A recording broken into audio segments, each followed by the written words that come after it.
Now available in paperback and e-readers, The Temptation of John Haynes. Given to temptation, pick up this action-packed African-American paranormal romance. Get The Temptation of John Haynes in paperback and e-readers today. A 29-year-old Asian Michigan man is alleged to have shot and wounded a 6-year-old boy who left his bicycle in front of the man's home. Now, in this incident, which took place in Ypsilanti Township, your Ryan Lee Nguyen is alleged to have shot and wounded 6-year-old Cody Daniel, all because he left his bicycle in front of his home. Now, according to reports, your Cody Daniel and his friends were playing on the sidewalk when your Ryan Lee Nguyen saw them near his property. And when he saw the boys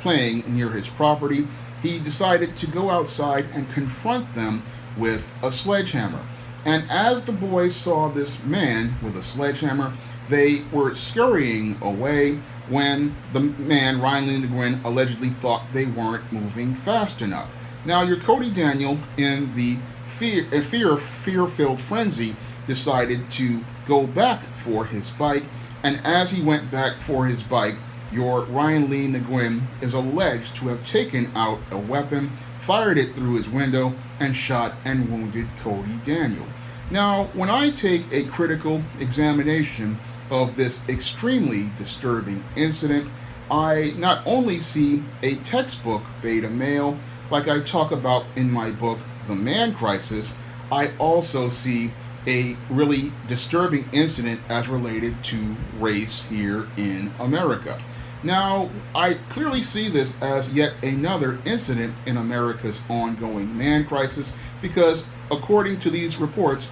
your Ryan Lee Nguyen was participating in the kind of behavior beta males want to participate in when they want to maintain the integrity of their smooth world. Now, your Ryan Lee Nguyen wanted to keep his world smooth, and he did not want any black people coming into his world, so he went to the extreme of trying to terrorize these small children by taking out a sledgehammer. Now, he took that sledgehammer out because he wanted to instill fear in those children, and he wanted those children to be traumatized by his presence. There was clear malice of forethought as related to his alleged actions, because to take out a sledgehammer and try to use it to threaten small children, that is just an act of pure evil as I see it. And the only reason why somebody would want to take out a sledgehammer to confront small children is, again, to traumatize those small children and to make those small children be so afraid of whoever owned that home that they would never want to go near that home again. But because your beta male, Ryan Lee Nguyen, was extremely insecure, he wanted to go out here and really reinforce his message. And when he saw the kids running away and then he saw Cody Daniel coming back, he decided to reinforce that message by going out of his way to take out a firearm and then shoot it through the window, shooting and wounding 6-year-old Cody Daniel. Now, the reason why he did this, again, was malice of forethought, and he wanted to go out here and again send that message to Cody Daniel and the black people in that community that if you come near this Asian man's property, you will be dealt with, and he wanted to send a message that if anybody comes near the property, they will be punished to the extreme. And he wanted to send that message by using this 6-year-old boy as the first example of what will happen if somebody comes even near this Asian man's property. You will be dealt with. And this is the same type of terrorism and intimidation that members of the Ku Klux Klan participated in during the dark days of Jim Crow. However, we aren't in the dark days of Jim Crow. No, we are. This incident took place in Michigan, a state run by leftists like Gretchen Whitmer. And that's the most troubling thing, is that this incident took place in a place where these leftists, who are supposed to be so-called tolerant, are a majority in the community. So here we have an incident that's taking place in a Democrat state where this Asian man is participating in racial violence against black people. And what's even more disturbing about this incident is that the judge, instead of looking to set a standard and an example that shows racial violence will not be tolerated, decided to go out of his way to show that he would support this Asian man as related to his violence, because the bail that he set in this case basically sent a message that he was going to slap this Asian man on the wrist for participating in some of the most extreme violence. And he practically, as I see it, participated in a hate crime, because the only reason why he would go out of his home with a sledgehammer to confront small children is because he hated them based on their race. And that's the only reason I believe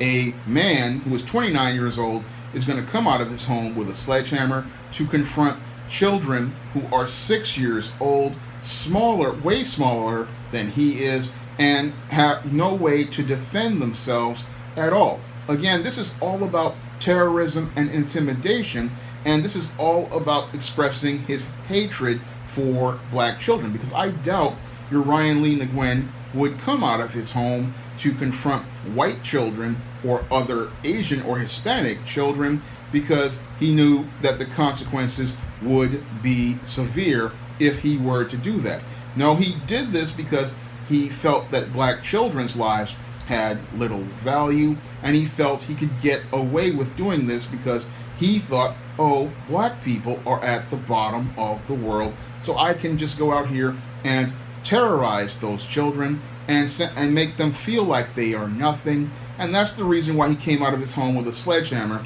and then came back and fired his weapon, because he felt like black children's lives didn't matter, and he felt like he could do whatever he pleased. And that's the, again, most disturbing thing about the criminal justice system in this case. And it also shows how hypocritical it is, because just recently we had your Congress pass an anti-Asian hate crime law, but when it comes down to black people as related to hate crimes, it seems like we can't get any justice from the criminal justice system. The anti-Asian hate crime law got passed by the Congress, but most of those black people who gave Joe Biden Michigan, they can't seem to get any sort of actual justice, because this judge just gave a Asian racist a slap on the wrist and was looking to give him a pass with $10,000 bond as related to murdering a black boy. I mean, he basically was trying to murder this black boy for doing something every kid in this country does. I mean, every kid in this country, they play on the sidewalk and they go up and down the sidewalk all the time. That's just part of American life. But this Asian man did not want to see black children living an American life. He did not like to see black people as part of a family, because this boy had his father in his life, and the father also talked about how he was having problems with this man. So he had a problem with the whole idea of a black family being in a neighborhood and a black family playing on a street. And because he didn't want to see reality as related to black people being human, he wanted to go out of his way to go out to reinforce his ideas about black people, and he wanted to go out of his way to terrorize this black boy, all for just being himself. That is one of the most disturbing things about this whole incident. But what is more even disturbing is that, again, in this state filled with leftists, that they let this bail be set at $10,000, let this man come out of jail, and let him go on with his life as he did absolutely nothing, even though he perpetrated felonies as related to this crime. Now, I find it interesting that everybody in Washington will go out of their way to talk about this anti-Asian hate crime bill, and then they'll talk about how black people are perpetrating all these crimes like Juju Chang did in her Nightline report. But in this case of a black boy, a 6-year-old, who can't hurt anyone, we have the criminal justice system not seeing this as the hate crime it actually is, and not looking to go out of their way to send a message to this Asian man that this type of crime will not be tolerated. In the case of the Asian people who got perpetrated violence in many of these reports, there was all of this talk about, especially in the case of the black perpetrators, about prosecuting them to the fullest extent of the law and not giving them any bail. But in the case of this Asian man, they were looking to give him a pass, which clearly shows me how there's a clear double standard as related to America's criminal justice system, and how they still see things as related to black people as us being in a second-class system, because this 6-year-old black boy, when he tries to get justice, they practically let his attacker out so he can come out and attack again. Thankfully, most of the people in the community, once they heard about this Asian man getting such a low bail, went out here and made demands, demanding that this man get a high bail. And after they went out here and made their demands to get a higher bail, this man wound up being charged with a $100,000 bail and is now in custody inside of the jail. So thankfully, if it wasn't for we the people coming out and holding the criminal justice system accountable, this man would be back on the street the same way George Zimmerman is back on the street now, and he would be back out here trying to terrorize people in an effort to get his world smooth, because in his world, only whites and Asians are allowed to go out here and be able to come out in front of his home. No, black children aren't allowed to come out in front of his home. And again, this is in a left-leaning state. We have a guy trying to impose Jim Crow laws as related to his property, and he needs to understand the law of the land. And sadly, because we had a weak judge, this man was basically going to be able to impose his Jim Crow standard in this left-leaning state. And that is one of the most troubling things about this whole incident, is that it is basically showing us how Jim Crow laws are trying to be returned to America as related to black people, and how people in the criminal justice system still see black people as a second-class citizen and still treat us as second-class citizens. That is one of the most disturbing things about this whole case, is that after all of this whole fervor over the anti-Asian hate crime law, it just shows us how we still live in a criminal justice system here in America, where we still have two systems, one black and one white, and how they still are separate and unequal. That is what is really troubling about this whole case, is it still exposes the hypocrisy as related to justice here in America, because this Asian man, if we were in a truly fair and balanced society, would be put in a jail until he could go to trial, because this man is a clear and present danger to everyone by his actions, because what he was looking to do was terrorize small children, and he was looking to take the life of a small child, all because he went out here and played in front of his home. And in a balanced country,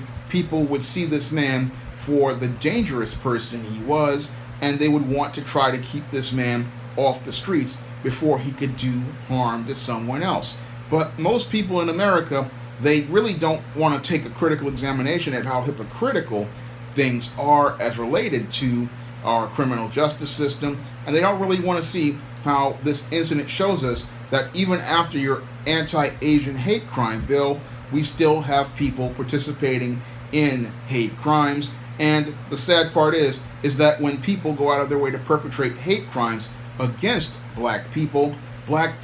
can't really seem to get justice unless people come out and demand it. Now, if you want to see me make more videos like this, you can donate to my Patreon, my PayPal, or my Cash App by clicking the links in the description box. And if you want to learn why dysfunctional individuals like Ryan Lee Nguyen, as he's alleged to have been, participate in the spectrum of extreme and violent behaviors, you can pick up my book, The Man Crisis, on Amazon.com in paperback and Kindle format. You can also find it on Smashwords, the iBookstore, and Google Play. That's all I have to say for this video. You comment, rate, and subscribe. Now available in paperback and Kindle Unlimited, Eastdeem: The Sands of Time. It's action and adventure in ancient Egypt in this terrific teen time travel romance. Get your copy of Eastdeem: The Sands of Time at your favorite online bookseller today.